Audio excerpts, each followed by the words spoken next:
talk to us about the 60, because you both flew Yeah. it. Well, God's chariot. I mean,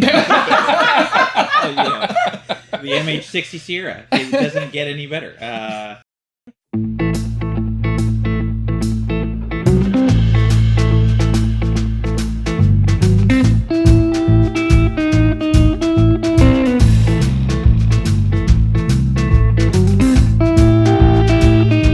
Coming to you from the NEPM Studio 61 aboard Battleship, Iowa, it's Scuttlebutt, the official podcast of the National Museum of the Surface Navy in affiliation with the Battleship, Iowa chapter of the Surface Navy Association.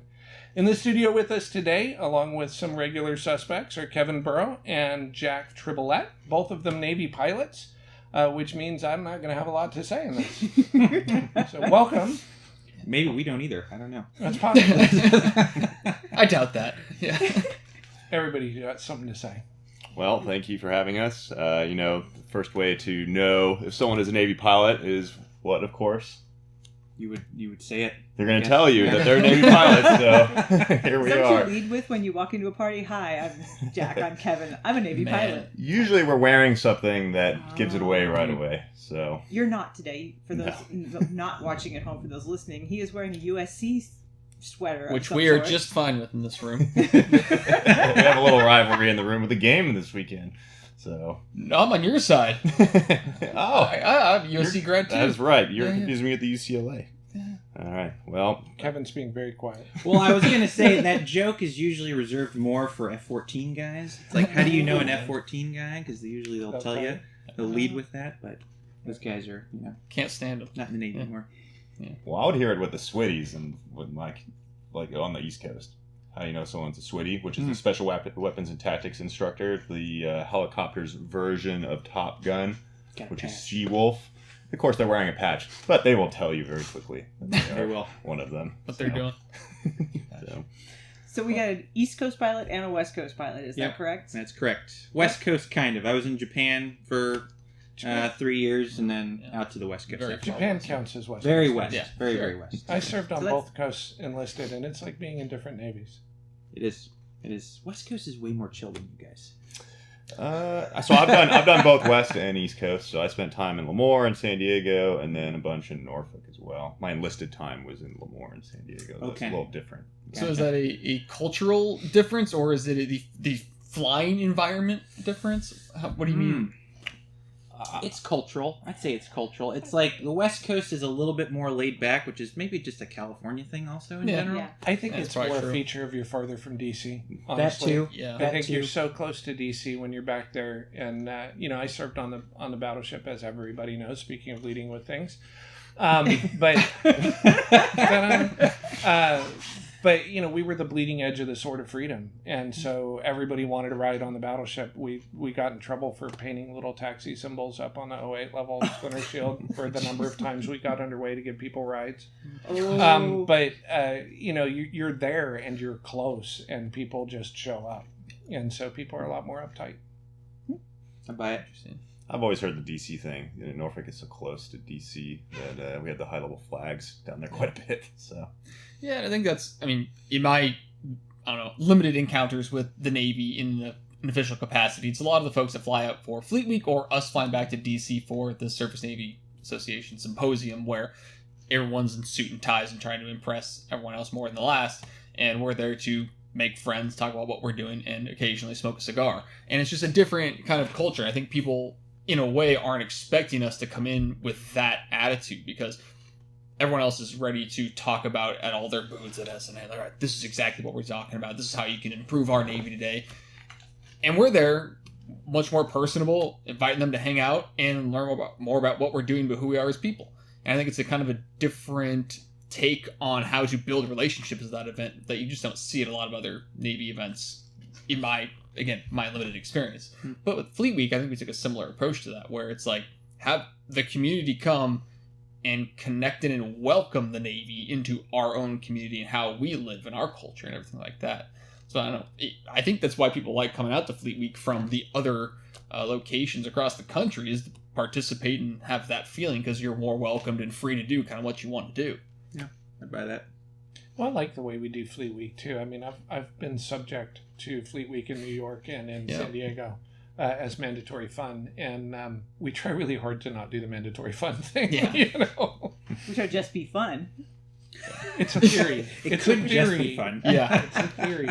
Yeah. Well, so Kevin, you got out of Skillbridge and you came straight over here and ended right into Fleet Week. I did. What was that like for you? Oh man, it was interesting because it was straight from the Navy into Skillbridge, and I think my first meeting was with David, and it was like, yeah, we'll bounce you around, show you a little bit of ops, a little bit of marketing. That was the plan. That was before the plan. Jonathan stole you. And then Jonathan came in like, you ought to just run all of Fleet Week for us. And I was like, okay. That doesn't sound like I- Jim becoming I a can- commandeer the situation. I could take a stab at it, and I mean, it ended perfectly at the end of May, which was the end of my Skillbridge / active duty time, and then I'm still here. So I don't know. I must have liked it at least a little bit, or I did a good job. Maybe a little bit of both. I don't know. We're I have just no good comment. No comment. We're just hard to leave. That's true. No, Once you guys join are. this It's family. like it is a family. No, 100%. Yeah. If you join this family, you can't leave. You can't get out. So- Yeah, it's a fun culture. It's definitely it is. It just grabs you in. You kind of find yourself pulled to any projects or the people or the events that we have going on and everything. And so I think it sort of gives us a unique environment aboard the ship. And Jack, you're filming this documentary about the ship. What have you found so far in just meeting with some of the folks on board? Well, I was definitely surprised on how many volunteers there are and kind of the makeup of the actual staff that are essentially paid versus the volunteer. How many people care that much about the ship to devote their time to come out here? And I mean, we're talking about skilled technicians. They're out here actually working on things. They probably go across the harbor, make a lot of money doing, but they're here because they care about this ship and that it looks good. And there's so much work to be done. I can't even believe it. Yeah. You walk all over the ship and there's someone doing something everywhere. Yeah. So It's definitely part of our our whole organization. We're 90% or so run by volunteers, and so gosh, even last week I was walking around with somebody, and somebody walked by and they were on the ops team doing something important, and they asked me, "Look, how many staff do you have?" I go, "Well, I don't know if it's a staff member." They were curious about this, and that's sort of intentional. Is we have volunteers in every single department. And so it's all one crew in that way, but also it's like everybody has a skill set, everyone has knowledge. Let's use people for their skill sets and their knowledge they want to apply here and make sure that we can have the best organization we can have. And so, I mean, I think we have upwards of 700 active volunteers. And active means they have spent at least a day with us in the past year. Yeah. And we have 3,000 or so on the register. Yeah. And it's constantly growing. So I mean, there is really an interest for everybody here, which is really why it's never ending. Well, and it's a place where you can connect. It's a place where you can be passionate about it. One of the things I always talk about in the Skillbridge is one of the things I used to run, used to could, but before we started building a new museum, which is consuming a lot of my time right now. But we talk about finding your tribe. When I was working in Silicon Valley, and I thought, man, I'm gonna go to the Battleship, find a bunch of old Navy guys, connect with them, blah blah blah. And I came down here, and I was the only veteran that was showing up. And Jonathan, was here because of his grandfather, and Mike's here because of his dad. And I did find my tribe, but it was not what I was looking for. It was something very, very different. And I think that's part of the magic of this place is it's not what you expect. Yeah, and it's, I think, coming from the active duty side, when a lot of my sailors were getting out, a lot don't really have a plan for where they just know they kind of want to get out, and they don't really know where they want to land on the outside. And that, again, the beautiful place, to use your word, the beautiful thing about this place was that it gives you like a soft landing with a group of like-minded people that have had similar backgrounds to give you that time to figure out what it is that you want to do on the outside, which is so important. Yeah, I think that idea is sort of the basis for a lot of what we do on the connection side of the different programs and events that we have, is put people who have some sort of similar interest or work in a similar industry or similar task together in the same room, but they may represent different sectors or different industries, and have them build relationships. And I think that's really what we try and do, I think, with that skill bridge is, hey, take somebody's skill set or their knowledge or interest, put them in scenarios where they're going to find success, or at least find alignment with something like that. So thank you for giving us a plug for our own skill. You're welcome. Yeah, I pulled that language. Yeah. But so speaking of finding tribes, how did y'all get started in flying helicopters in the Navy? You both probably had different paths, different locations. What was your starting point? Man. The inspiration. Oh, the inspiration. And like every good pilot, it all starts with Top Gun, right? Right. So I went to the Naval Academy, and coming out of the Naval Academy, believe it or not, I did not grow up loving flying. I don't know how it was for Jack, but like I did not grow up thinking like, oh man, the only thing I have ever wanted to do in life is just fly. It kind of came to me over the course of my my Naval Academy time as part of that group of people. That culture was the one that I felt like I fit the best in. And so from there, going through flight school, I think everybody will say that, oh man, everybody wants to be a jet guy. For me, it was the helicopter side was just, again, the community that I fit with. It's within naval aviation, there's a bunch of different groups. You know, jet guys are one like-minded set, helicopter guys are another, P3 guys are another, and they all have their own different cultures. And again, helicopters was my kind of fit.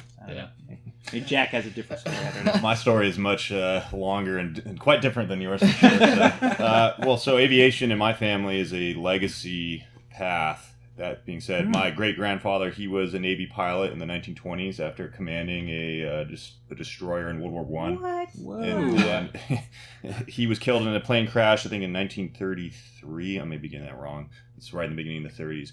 His son, my grandfather, this is my maternal grandfather, so he was raised essentially to be a pilot from there on out as well. He went to New Mexico Military Institute.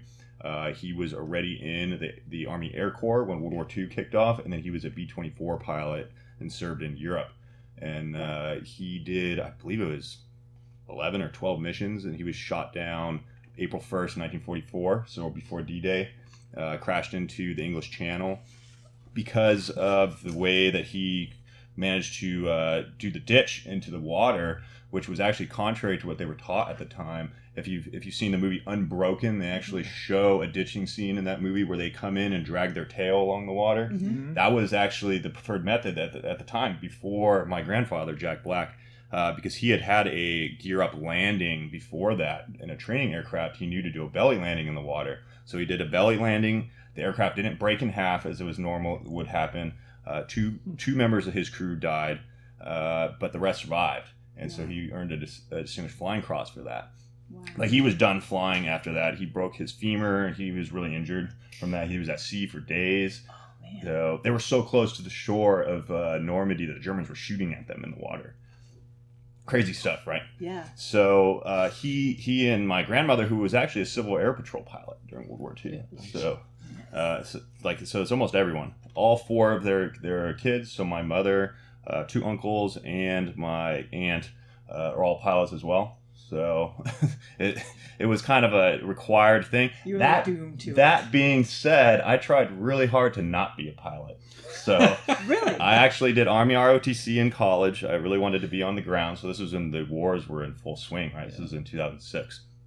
I ended up backing out of Army ROTC because I said I was just going to go to OCS. My best friend out in Hawaii has actually been a SEAL for many, many years. He talked me into that route. I got captured by that. I enlisted and went to BUDS and injured myself. Oh no. And so they were essentially like, well, here you go. You're an undesignated airman in the Navy now. I had a college degree. I had graduated already before that from University of Arizona. They sent me right up to Lemoore, where I worked on the F-18s for a year. And it was hilarious. I showed up there, and the pilots, I had really great division officers at that moment. So as soon as I walked in, I was sitting down with these two division officers. One was taking over, so he was being trained. And they looked at me and looked at my file, and they said, "You don't belong here." Thank you. What do you want to do? I said, well, I'm kind of injured, but I would really like to try to do another sort of like spec war job. Like I need to explore it, though. Well, you need to let us know. I tried as hard as I could to go to the Air Force because that was kind of my second. I should have gone to the combat controllers instead of BUDS. However, it didn't work out. So they didn't eventually wanted to do the blue to really blue transition. They just couldn't figure out how to do that. So they ended up saying no, even though my CO was saying yes. The whole time I was trying to do this, those pilots were like, you could be a pilot. They were whispering in my ear constantly. So believe it or not, becoming a pilot was the easiest route out of that situation. Wow. Which most people, being an instructor at USC, they're fighting tooth and nail to become pilots there. And it is a very difficult thing right now to get from the Navy. For me, it was easy. I don't know. All I had to say was I want to be a pilot, and it was right away. I had recommendations from 3 different COs in Lemoore, and boom, off to flight school. Jack, I am so glad I went first, because I can't. How am I going to do between your grandfather on through you? Jack, for future reference, David typically has the family service legacy on hold in this room, so please tone it down next time. I was just sitting here listening. That's all great, man. Well, I joke to my classes that I'm almost like the Lieutenant Dan. I had a family member fought and died in every war, right? Because we actually have. I haven't identified all of them. I can track definitely to the Civil War, but I do know we have family members all the way back to the Revolution. Wow, that's amazing. So. Wow, that's incredible. We do too, but it's unfortunate. I was the keynote speaker for Sons of the American Revolution at an event on board, and afterwards they're like, "Oh, it was so good. Who's your patriot?" And I'm like, "Well, I had family that fought in the Revolutionary War, but I don't think you'll let me join." Oh my gosh. Well, where do you take that? I don't know. That's not what I was expecting. Heck, I just went to school and got out. that's all I did. My gosh. Well, I mean, talk to us about the 60 because you both flew. Yeah. Well, God's chariot. The MH-60 Sierra. It doesn't get any better. There's 2 variants, the Sierra and the Romeo, so R and S, respectively. The Sierra is a little bit more focused on search and rescue, and there's a bunch of other mission sets, probably too many if one's being honest. Whereas the Romeo is more focused on sub hunting. And so we are both Sierra guys, which is by far the better community, if we have to be honest, in this room here. And it's just I think it's more fun, and it's less technical than flying a Romeo because they're very systems oriented, and it's hard finding subs. Let's just be honest. We're just looking for people in the water, or we're putting people where they need to go. We're transport. So I don't know. It's way more fun. Typically, people in the water probably want to be found. It's not a good day. Yeah. Yes, and they do want to be found. Don't want to be found. Yeah, So, exactly. that's There you the go. difference. Makes it a little easier. Yeah. I always said that if God had intended man to fly in rotary wing aircraft, he would not have allowed him to create fixed wing aircraft. But I mean, it glides like a refrigerator. I am not a pilot. I have always been cargo. So it just seems like an unnatural act. I mean, my first helicopter ride in my life was a RAST landing on a destroyer in rough seas. And I was like, why would you do this? Why do this? I remember back to when we had, I'm forgetting his name, but one of the pilots from the Osprey we had here for Fleet. Tyler. And we asked him what it was like to fly, and he's like, it's incredible, and then proceeded to list off all the many things that could go wrong and difficulties with doing it. Once you get going, you're great. And it's like, all of it sounds terrible. The Osprey sounded very much like you were just kind of negotiating with the computer to see if you could get the aircraft to do what you wanted to do. Yeah, pretty much. Gosh. I assume the 60 is a little bit nicer than that. Well, the 60 Sierra is a very old platform, so you step in that thing, and you would be surprised on how old all of our screens and systems look. I took my uncle, who was a air crewman in the Air Force, and then he's been an airline pilot for a long time, to sit in the cockpit with me, and he looked at me and said, "You fly this thing?" They're all beat to hell. They're really old. And shout out to the Army, though. The Army version in the Black Hawk is way more updated than anything in the Navy, and they have some great stuff that maybe the Navy will never get. I don't know. Maybe we don't need them, but oh man, there's stuff that the Army has. It's great.